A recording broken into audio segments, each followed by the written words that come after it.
This is the Port of Baltimore, where some 1,300 longshoremen went on strike at midnight Wednesday. The union local number 333 shut down the port after contract negotiations stalled with the Steamship Trade Association. The port handles more than 30 million tons of cargo per year as the 11th largest port in the United States. The Real News spoke to some of the striking longshoremen, who say they've been working without a contract since 2010. The problem is the conditions don't change. We seek better conditions. We want to work in a safer environment. We want an opportunity to be more productive. And if the contract doesn't allow for those changes, we can't arbitrarily change anything. About 2,000 dock workers are affected by the strike, according to the Baltimore Sun. CBS News reported that Richard Scheer, a Maryland Port Administration spokesman, said the Port Administration is hopeful that the Steamship Trade Association and the ILA will be able to sit down and come to an agreement. The Port of Baltimore is the only port from Maine to Texas not working today, and it's very regrettable. Attempts are being made to have discussions today, and hopefully they are successful. The Real News contacted the Steamship Trade Association, but did not receive a response. Bill Berry is the retired Director of Labor Studies at the Community College of Baltimore-Dundalk. He argues the United States Maritime Alliance is using the expansion of the Panama Canal as an excuse to demand union concessions.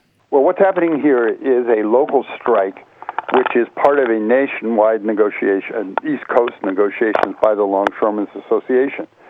And as I said, it's intensified by the expanding of the Panama Canal and the changing of the industry, because ships will now, which normally will only go to the Pacific Coast ports, will now come here.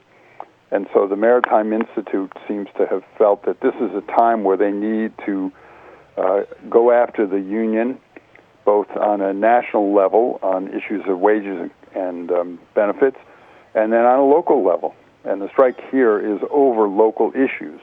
And every large national negotiations involves two levels, one of them which is the money and the benefits, which is done industry-wide, and in this case up and down the East Coast, plus local issues, which vary from region to region, local to local.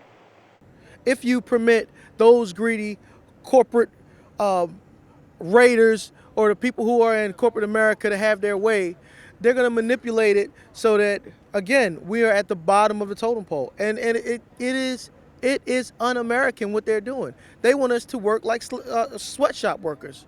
You know what I mean? They want us to work for inferior wages. They don't want to have us to have an opportunity to educate ourselves and our family.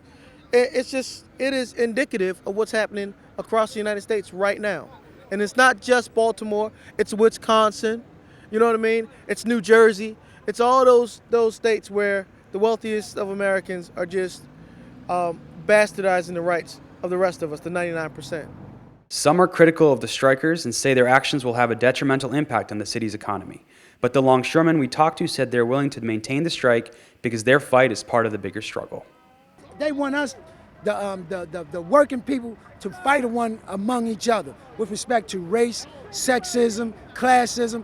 They want us to be always competing so they can just reap the rewards. I can give you another example. Look at Walmart. Look at, they don't want to pay the people there fair wages and benefits. Look at the fast food industry. They know that they're making millions of dollars, and they don't want to pay them people fair living wages. It is a scheme to try to undercut the American way. I believe they are the traitors of this country. At the time of publishing, it's unclear just how long the strike may last. Reporting for The Real News, this is Jessel Noor with Anton Warrenchuk.